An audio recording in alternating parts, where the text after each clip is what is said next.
베드로전서 2장 9절에서 10절까지의 말씀과 베드로후서 1장 10절에서 11절의 말씀을 제가 봉독해 드리겠습니다. 그러나 너희는 택하신 족속이요 왕 같은 제사장들이요 거룩한 나라요 그의 소유가 된 백성이니 이는 너희를 어두운 데서 불러내어 그의 기이한 빛에 들어가게 하신 이의 아름다운 덕을 선포하게 하려 하심이라. 너희가 전에는 백성이 아니더니 이제는 하나님의 백성이요 전에는 긍휼을 얻지 못하였더니 이제는 긍휼을 얻은 자니라. 그러므로 형제들아 더욱 힘써 너희 부르심과 택하심을 굳게 하라. 너희가 이것을 행한즉 언제든지 실족하지 아니하리라. 이같이 하면 우리 주 곧 구주 예수 그리스도의 영원한 나라에 들어감을 넉넉히 너희에게 주시리라. 아멘.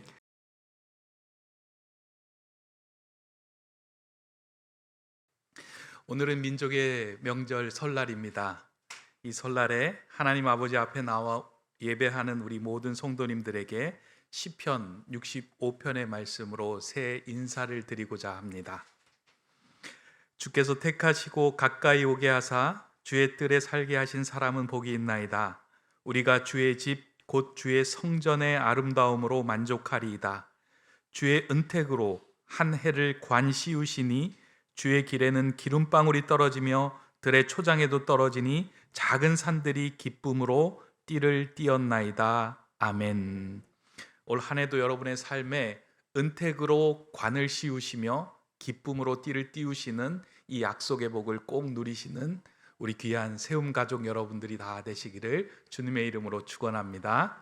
오늘은 세움행전 두 번째 시간으로 소명이라는 제목으로 함께 말씀을 나누고자 합니다. 신앙생활을 하면서 자주 듣는 말 가운데 하나가 있다면 그건 소명일 것입니다. 여러분들도 많이 들으셨죠? 소명 받으셨습니까? 이런 말을 많이 듣기도 하고 사용하기도 합니다. 그럼에도 불구하고 이 소명이 정확하게 어떠한 의미로 그리고 어떠한 뜻으로 우리에게 묻고 답해야 되는지 그에 대해서 정확하게 아는 사람은 그리 많지 않는 것 같습니다. 소명을 영어로 하면 콜링이라고 이야기하고요. 우리 한국어로 다시 풀어서 이야기를 하면 하나님의 부르심이라는 말, 그것이 소명입니다. 요즘은 철학과 심리학에서도 소명이라는 단어를 쓰지만 소명은 기독교적인 용어로 하나님이라고 하는 주어를 가지고 하나님이 부르셨다, 하나님이 부르신다라는 그 의미를 가지고 있는 단어가 소명입니다. 여러분들은 하나님의 부르심을 받았습니까? 네, 아멘이죠. 그런데 지금까지 이 소명에 대하여서 적지 않은 오해가 있었습니다. 왜냐하면 이 소명에 대해서 우리가 생각할 때 많은 사람들은 하나님의 일을 하는 목사와 선교사의 직분으로 이 소명과 연결돼서 이해를 하였다는 겁니다. 그래서 직장 생활을 잘 하다가 직장에 문제가 있거나 사업에 어려움이 있을 때 이렇게 사업을 맡고 직장에 문제가 생기는 건 하나님께서 나를 목회자로 선교사로 부르는 사인이 아닌가, 하나님이 부르시는 그 소명이 아닌가라는 것으로 바로 연결되는, 그리고 그쪽으로 나아가서 생각하는 사람들이 참 많이 있었습니다. 또한 소명을 하나님께서 극적으로 나타나 어떠한 말씀을 하시는 것으로만 이해를 하다 보니 문제가 생기면 기도원에 가서 정확하게 하나님께서 나를 부르시는 소리를 듣겠다라고 하면서 일상의 일을 내려놓고 기도원으로 나가시는 분들을 많이 보았습니다. 그런데 소명을 이렇게 하나님의 직접적인 부르심이나 목회자로의 부르심으로만 생각하면 내가 서 있는 자리에서 충실하게 살아가지 못하고 방황하며 갈등하도록 만드는 경우들이 종종 있습니다. 분명한 것은 소명이라고 하는 것은 하나님의 부르심을 직접 듣는 것만을 의미하거나 목회자로의 부르심만을 의미하는 것, 그것을 뜻하는 것은 아니다라는 겁니다. 소명은 나를 부르신 하나님을 사랑하는 것이며 동시에 그 사랑을 삶으로 옮겨내는 것, 그것을 소명이라고 말할 수 있습니다. 그래서 우리가 어디에 있던 무슨 일을 하든지 간에 하나님을 사랑하는 마음으로 그 일을 감당하는 자는 하나님의 부르심을 받은 자이며 소명을 받은 자다라고 말할 수 있습니다. 이러한 하나님의 부르심에 대하여 우리가 견고하게 서 있지 않으면 세상이 흔들릴 때 우리도 흔들리고 실족하는 경우가 종종 있습니다. 그러한 맥락에서 오늘 우리에게 주신 이 본문의 말씀은 우리로 하여금 우리가 굳건하게 붙들어야 하는 소명이 무엇인지, 우리가 들어야 할 하나님의 부르심이 무엇인지, 이에 대해 우리의 상황을 점검하고 굳건하게 세우는 말씀으로 우리에게 오늘 보내주신 말씀입니다. 오늘 본문은 예수님의 수제자이며 예루살렘 교회의 수장이었던 베드로가 흩어진 교회 성도들에게 편지를 보낸 내용입니다. 흩어진 교회에 이제 베드로가 편지를 보내면서 그 당시에 사람들이 많이 흔들리고 어려워하고 지쳐하고 있는 상황에서 너희들이 실족하지 않고 굳건하게 그리스도 안에 서 있으려고 하면 반드시 너희들을 굳건하게 붙드는 무엇인가가 있어야 한다라고 하면서 오늘 본문 10절의 말씀을 그들에게 전하고 권면하고 있습니다. 그러므로 형제들아 더욱 힘써 너희 부르심과 택하심을 굳게 하라. 너희가 이것을 행한즉 언제든지 실족하지 아니하리라.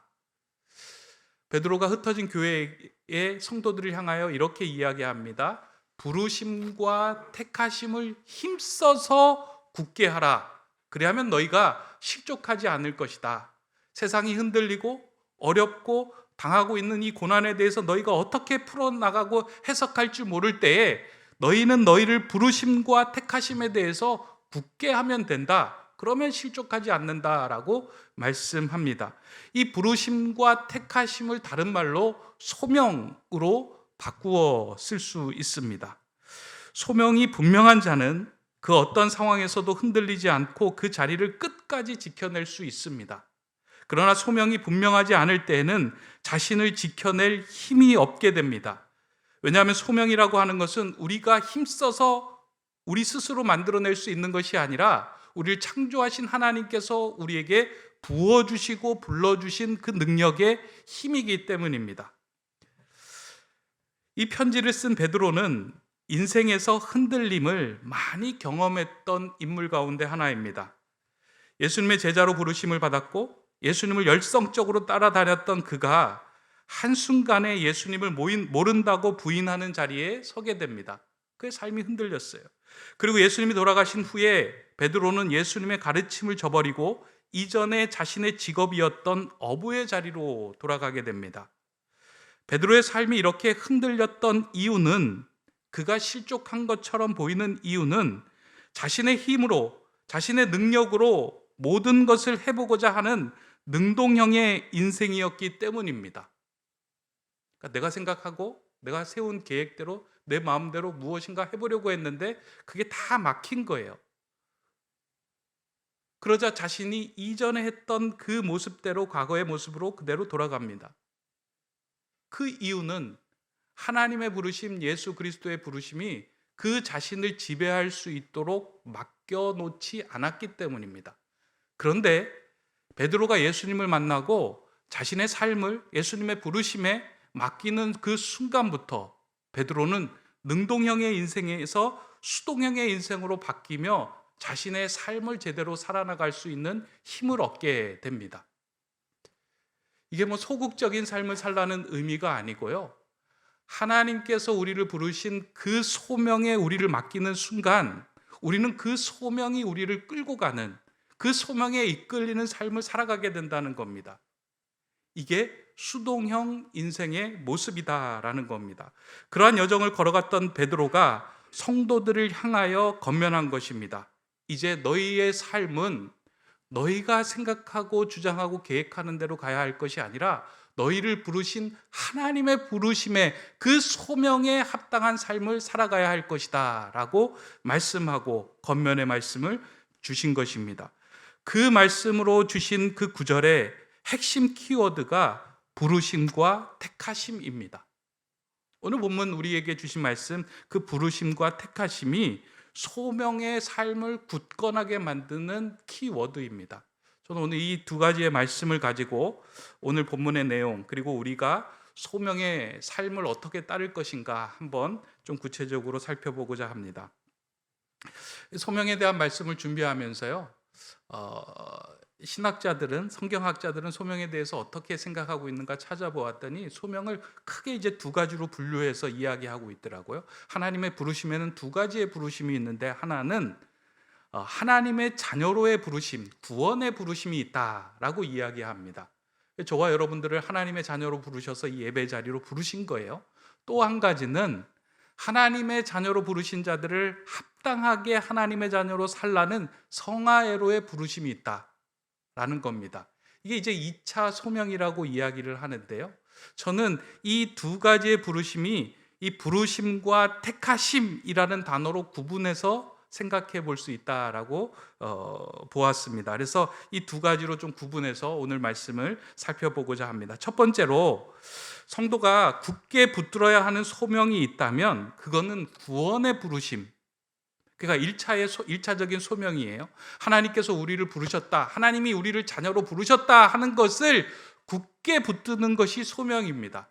우리 소명이라고 생각할 때요, 우리가 뭐 하나님을 하고 대단한 일을 해야 한다라고만 생각을 합니다. 하나님의 부르심 때문에 선교사로 파송 나가는 것이 소명이라고 생각하는데요, 가장 근본적인 소명은 무엇이냐면 하나님이 저와 여러분을 하나님의 자녀로 부르셨다라는 것을 굳게 붙드는 것, 그 음성을 듣는 것입니다.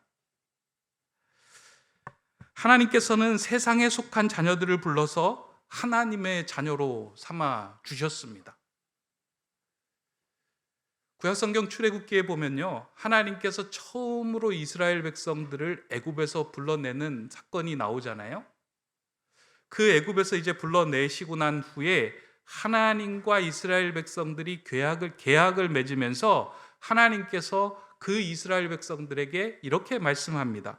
세계가 다 내게 속하였나니 너희가 내 말을 잘 듣고 내 언약을 지키면 너희는 모든 민족 중에서 내 소유가 되겠고 너희가 내게 대하여 제사장 나라가 되며 거룩한 백성이 되리라. 너는 이 말을 이스라엘 자손에게 전할지니라. 하나님이 이스라엘 백성을 부르고 난 다음에 계약을 맺는 거예요. 이제 내가 너를 불렀으니 너의 인생은 내가 책임져 주겠다. 소명은 이거예요. 하나님 우리를 부르셨잖아요. 하나님을 부르셨는데 그 부르신 하나님께서 내 인생을 책임져 주시겠다라고 하는 그 약속을 신실하게 믿고 굳게 붙드는 것, 이게 우리에게 주신 소명이라는 거예요. 첫 번째, 이 소명을 우리는 놓치지 말아야 합니다. 하나님은 이러한 소명의 부르심을 한 번만 부르시는 것이 아니고요, 계속해서 우리를 부르시는 거예요. 우리로 하여금 하나님의 자녀로 하나님께서 주신 그 사랑의 삶을 살아갈 수 있는 존재가 되는 그 순간까지 계속해서 찾아와서 우리를 불러주신 거예요. 내가 너의 부모다, 아버지다. 내가 너를 지었다. 내가 너를 사랑한다. 너는 나의 딸이다, 아들이다 하신 말씀이 성경에는 계속해서 반복되어 나타나고 있어요. 예수님께서 베드로를 제자로 부르셨어요. 부르신 것 한 번으로 끝나지 않아요. 제자로 부름받은 베드로가 인생에서 실족하고 실수하고 실패하는 일들을 많이 만납니다. 그때 예수님께서 베드로를 찾아가 주셔서요. 그리고 부르세요. 부활하시고 난 후에 예수님께서 베드로를 찾아가서 부르시잖아요. 요한의 아들 시몬아, 나는 너를 사랑하는데 넌 날 사랑하느냐? 나를 사랑하느냐? 나를 사랑하느냐? 하고 계속 불러주십니다. 하나님이 우리를 부르시는 그 부르심의 사건은요, 딱 이례적인 사건이 아니고요, 우리가 계속 들어야 되는 거예요. 아, 하나님 나를 사랑하시는구나. 하나님이 나의 하나님 되시는구나. 하나님 내 인생에 대한 철저한 계획을 가지고 계시는구나. 하나님 내가 생각하는 것보다 더 큰 삶으로 나를 인도하고 붙들고 계시는구나. 이사야 43장 1절에 보면 이렇게 말씀합니다. 야곱아, 너를 창조하신 여호와께서 지금 말씀하시느니라. 너는 두려워하지 말라. 내가 너를 구속하였고 내가 너를 지명하여 불렀나니 너는 내 것이라. 내가 너를 지명하여 불렀나니 너는 내 것이라. 지금 내 상황이, 지금 내 환경이, 내 문제가 어렵지만 걱정하지 마. 내가 너를 지명하여 불렀어. 넌 내 것이야. 네 인생 내가 책임질 거야. 하나님의 부르심은 1차적인 소명은 이 음성을 듣는 거예요. 이 음성을 듣지 못하면요, 우리는 신앙생활하면서 실족하게 됩니다. 하나님이 나를 사랑하고 계시는 건가? 조금만 문제가 생기면 하나님이 내 기도를 들어주시는 건가? 조금만 어려움이 닥쳐오면 하나님이 나를 향한 계획이 온전하고 갖고 계시는 건가? 주무시고 계시는 것은 아닌가? 그 상황에 빠져 실족하게 됩니다. 사도 바울이요, 하나님의 부르심을 받고 예수 그리스도의 부르심을 받고 담메색에서 회심을 하죠. 그리고 난 다음에 사명의 길을 열심히 걸어가고 난 후에 이렇게 이야기합니다. 로마서 8장에 보면 사도 바울의 고백이 이렇게 이야기를 하는데, 누가 우리를 그리스도의 사랑에서 끊으리요? 환난이나 공고나 박해나 기근이나 적신이나 위험이나 칼이랴. 내가 확신하노니 다른 어떤 피조물이라도 우리를 우리 주 그리스도 예수 안에 있는 하나님의 사랑에서 끊을 수 없으리라. 아멘. 무슨 말씀이에요? 하나님 부르신 자는 하나님의 사랑 안에서 그 어떤 것도 끊을 수 없다. 그 부르심을 굳게 붙들고 그 소명을 붙들고 살아갔을 때 사도 바울은 자신에게 준 사명의 길을 열심히 걸어갈 수 있게 된 겁니다. 신앙인으로 흔들리지 않고 살아갈 수 있는 가장 강력한 힘이 있다면, 하나님이 나를 부르셨다, 하나님 나를 사랑하신다, 내가 하나님의 자녀다, 나를 향하여 온전한 계획이 있으시다, 이 음성을 듣고 이 부르심을 굳게 붙드는 것이 우리에게 주신 소명입니다. 저는 올 한 해 여러분들이 이 음성을 많이 들었으면 좋겠어요. 한 해 동안 여러 가지 어려움과 문제들이 다가올 때요, 내가 널 사랑한다, 내가 함께 하겠다, 내가 지금 너가 가지고 있는 이 계획보다 내가 더 큰 계획을 갖고 있다, 나를 신뢰하라. 이 부르심에 응답하고 나아갈 때요, 우리는 소명의 삶을 살아가고 있는 것입니다. 그 소명으로 저와 여러분들이 올 한 해 멋진 세움행전을 조금씩 써나가시기를 주님의 이름으로 축원합니다. 두 번째로 성도가 굳게 붙들어야 하는 소명이 있다면 그것은 성화애로의 부르심입니다. 그러니까 2차 소명이죠. 하나님 우리를 자녀로 부르셨는데 그 자녀로 부르신 것으로 만족하는 것이 아니라 자녀로 살아가게끔 하기 위해 우리를 또 부르신다는 거예요. 그런 자로 우리를 택하셨다는 거예요. 우리의 삶은 하나님을 드러내는 자녀로서 택함 받았다는 거예요. 그래서 베드로는 오늘 본문을 통하여 이렇게 말씀합니다. 베드로전서 2장 9절의 말씀입니다. 그러나 너희는 택하신 족속이요 왕같은 제사장들이요 거룩한 나라요 그의 소유가 된 백성이니 이는 너희를 어두운 데서 불러내어 그의 기이한 빛에 들어가게 하신 이의 아름다운 덕을 선포하게 하려 하심이라. 아멘. 하나님의 부르심을 받고 자녀가 된 자들은 이 땅에서 모두 왕같은 제사장으로 택함을 받은 존재가 되었다는 겁니다. 꼭 신학 공부해서 목회자가 되었다고 해서 왕같은 제사장이 되는 게 아니고요, 해외 나가서 그럴듯한 선교를 한다고 해서 그것이 왕같은 제사장이 아니고요, 하나님께서 여러분들을 보낸 그 자리에서 하나님의 자녀답게 살아가고 있는 그 모습이 소명을 받은 모습이며 왕같은 제사장의 삶의 모습이라는 겁니다. 그게 우리에게 주신 소명이에요. 그 부르심이에요. 지금 여러분들은 각자의 자리로 보내주신 왕같은 제사장이에요. 가정에서 왕같은 제사장이고요, 직장에서 왕같은 제사장이고요, 여러분이 하시는 일, 여러분이 선 자리에서 왕같은 제사장이 된 사람들입니다. 그럼 이 왕같은 제사장으로 어떻게 살아가야 할까? 지난주에 예배에 대한 말씀을 나누면서 이 말씀에 대해서 좀 묵상을 했습니다. 예배를 드릴 때 지난주에 제사장이 하는 역할에 대해서 우리가 한번 들여다보았는데요, 제사를 드리는 사람들이 그 제물에 안수하고 칼로 그 제물을 잡아서 각을 떠서 하나님께 번제로 드리잖아요. 그러니까 제사장이 그 일을 행하는 것이 아니고요, 제사를 드리는 모든 사람들이 자신의 제물을 잡아서 하나님께 드리는 거예요. 그럼 제사장은 그 옆에서 그것을 지켜보고 있어요. 그렇다면 제사장이 한 주 동안 뭘 하고 있었을까?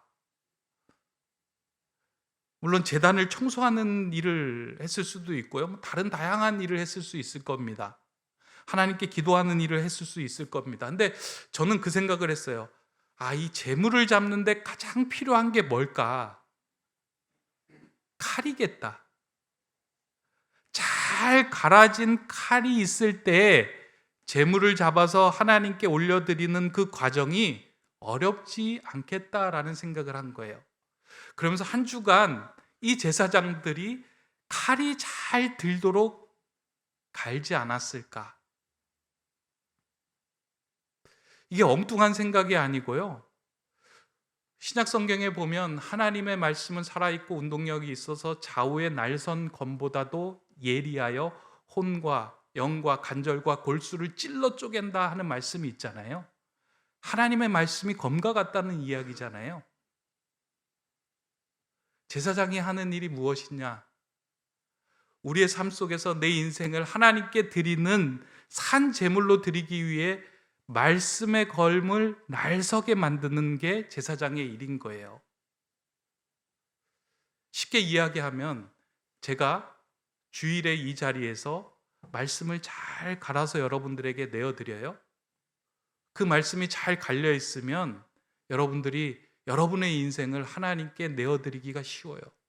근데 그 말씀이 잘 갈려 있지 않으면요, 뭉툭해서 이게 뭔가라고 생각해서 내 말씀이, 내 몸이, 내 삶이 잘려지지가 않는 거예요. 제가 해야 하는 일은 무엇이냐면 이 단에다가 하나님의 말씀을 받아서 여기에서 잘 갈아 놓는 거예요. 그리고 여러분들에게 주는 거예요. 그러면 여러분은 그 말씀을 받아서 내 삶을 잘라서 하나님께 온전하게 드리는 거예요. 근데 이건 제가 해야만 하는 일이 아니고요, 여러분들의 각자의 삶의 자리에서 해야 하는 일이라는 거예요. 왕 같은 제사장은 나는 우리 집의 제사장이지, 내가 가장이지 이러고 있는 것이 아니고요, 하나님의 말씀을 잘 날이 서도록 갈아서 내 옆에 두고 문제와 어려움이 있을 때 그 말씀의 칼로 매듭이나 고리를 잘라낼 수 있어야 되는 거예요. 그럴 때 하나님이 살아계심을 드러내고 증거하는 삶을 살아간다는 겁니다. 우리는 이 소명을 다 받은 거예요. 근데 이 소명에 대해서는 우리는 마음을 쏟지 않을 때가 많이 있습니다.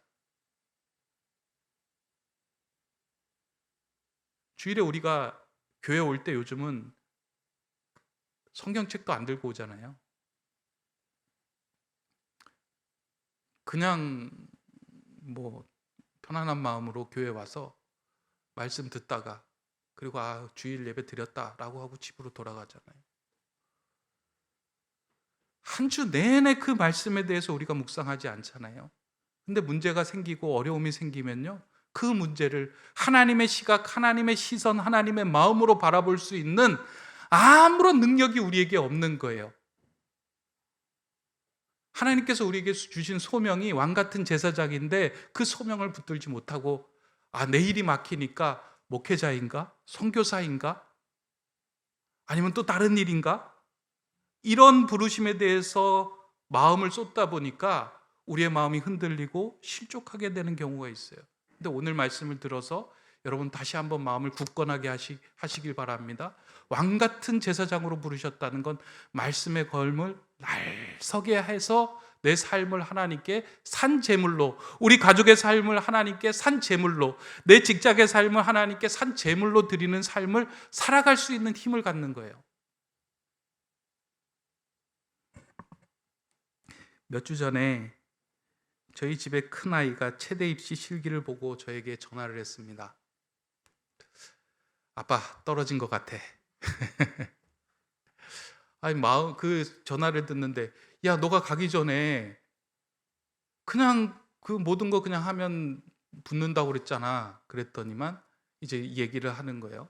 필기도 괜찮았고 실기도 괜찮았는데 마지막 그 시간에 맨 마지막에 이제 100m 달리기가 있는데 그 100m 달리기 경주대 앞에 서 있는데 잘해보려고 휘슬 소리가 나는 동시에 몸을 움직였는데 이제 면접관이 파울을 선언하게 된 거예요.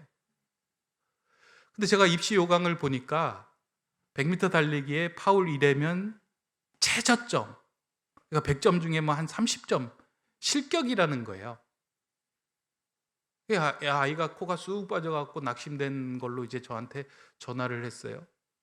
그래도 아버지 입장에서 아유 수고했다 잘했다 라고 이야기하고 전화를 끊고 났는데 제 마음이 낙심이 되는 거예요.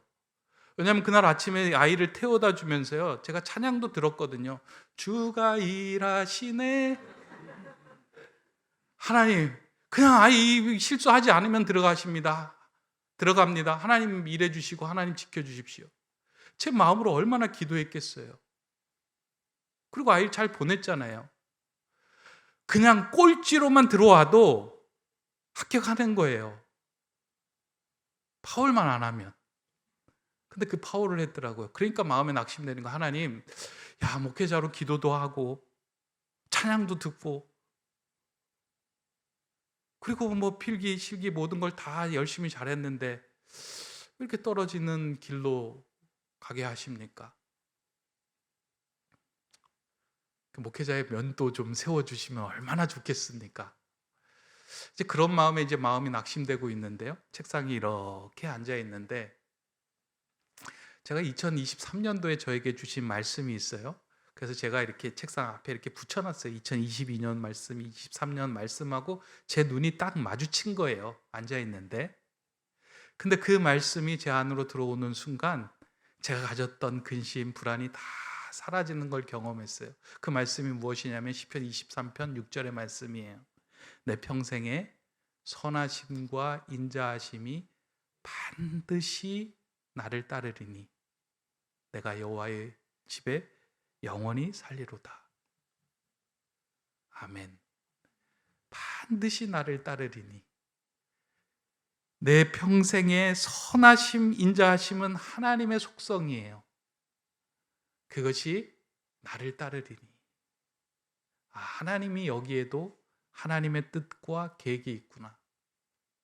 안 되게 하는데도 하나님의 계획과 더 큰 뜻이 있구나 하는 마음이 저에게 들어오니까요. 그 말씀이 들어오는 순간 낙심이 되는 게 아니고요. 기대와 감사와 또 소망이 생기더라고요. 아마 여러분도 마찬가지일 겁니다. 어느 순간에 낙심된 순간에 눈을 들었는데 말씀이 들어와서 나에게 말씀을 하는 거예요. 왕같은 제사장은 모든 상황의 순간 속에서 하나님의 그 음성을 듣고 그 부르심에 자신을 내어놓고 순종하는 사람이 왕같은 제사장입니다. 하나님께서 우리에게 주신 이 두 번째 소명은 그 말씀에 반응하며 살아가는 삶을 위해 우리에게 주신 소명입니다. 저는 올 한 해 우리 높은데 세움교회 성도님들의 이 소명이 다시금 회복되었으면 좋겠습니다. 올 한 해 동안 지내면서요 여러 가지 문제와 어려운 상황들이 또 여러분들을 덮쳐올 겁니다. 실족하게 하는 일들이 참 많을 겁니다. 그때 하나님께서 나를 부르시고 하나님께서 나에게 원하시는 일이 무엇인지 궁금해지는 상황도 있을 겁니다. 그때 마음에 가장 굳건하게 세워야 할 두 가지가 있다면 하나님 나를 자녀로 부르시고 나를 사랑하고 계신다. 하나님은 오늘도 내가 하나님의 자녀답게 살기를 원하신다. 하나님은 나로 하여금 오늘도 말씀을 통해서 새로워지고 새 힘으로 살기를 원하신다. 나를 통해 영광 받으시기를 원하신다. 그리고 나는 그러한 영광을 충분히 돌릴 수 있는 존재이다. 이 소명을 붙들고 살아갈 때 우리는 굳건하게 하나님의 자녀로 온전하게 살아갈 수 있습니다. 2023년 한 해 동안 세움행전을 써나가면서요 여러분의 이 소명이 더욱더 굳건해졌으면 좋겠습니다. 그리고 이 소명을 붙들고 살아갈 때 하나님께서 저와 여러분들을 아름답고 하나님의 영광을 드러내는 존재로 사용하시는 것을 많이 경험했으면 좋겠습니다. 그러한 경험을 일일이 기록해 나가며 우리의 자녀들에게 주변 사람들에게 전할 수 있는 그 멋진 세움행전을 다 써나가는 저와 여러분 우리 세움 가족이 되기를 주님의 이름으로 축원합니다. 기도하겠습니다. 거룩하신 하나님, 오늘도 소명에 대한 말씀을 통해 우리 자신을 돌아보게 하심에 감사드립니다. 지금껏 하나님의 부르심이 어디에 있는지 무엇인지를 생각하느라 나의 모습과 나의 자리를 소홀하게 여겼음을 고백합니다. 다시금 나를 부르시고 보내신 하나님의 뜻이 나의 삶에서 이루어지도록 주어진 모든 일을 주님께 하듯이 행하게 하시며 날선 말씀의 검으로 나를 산 제물로 드리는 왕 같은 제사장이 되게 하여 주시옵소서. 내 삶을 통하여 하나님께 영광과 감사와 찬양을 올려드리는 멋진 인생 되게 하여 주시옵소서. 예수 그리스도의 이름으로 기도드립니다. 아멘.